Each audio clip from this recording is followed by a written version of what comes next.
Grok 3's new voice demo mode insanely good?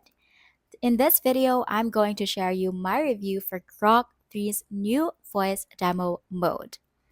So to get started, the new feature allows you to talk to Grok directly, kind of like Siri or ChatGPT's voice mode. The voice is clear, responsive, and surprisingly fast. You can ask it questions, follow up, and even get answers in real time. For a demo, I'm going to use this video by AI Explorer to show you what it looks like or what it does. Grok It's voice mode really goes cute. live You and it can can sing. peek Hello, into these how can I captions assist right you here, today? Can you and sing it a feels song? natural for quick tasks like scheduling or looking things up, but I don't think it is smart enough for full conversations. There is also a slight delay sometimes, and I would say that the voice quality isn't as impressive as ChatGPT's, wherein you can have a different options for voice actors whether you want it to sound like a woman or a man.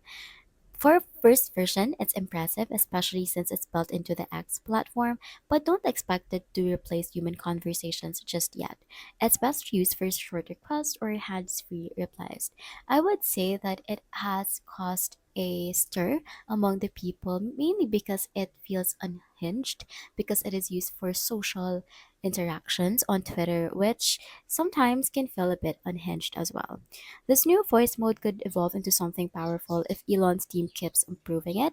It already feels smooth and fun to use, but with more polish, it might compete with Siri or Alexa down the line.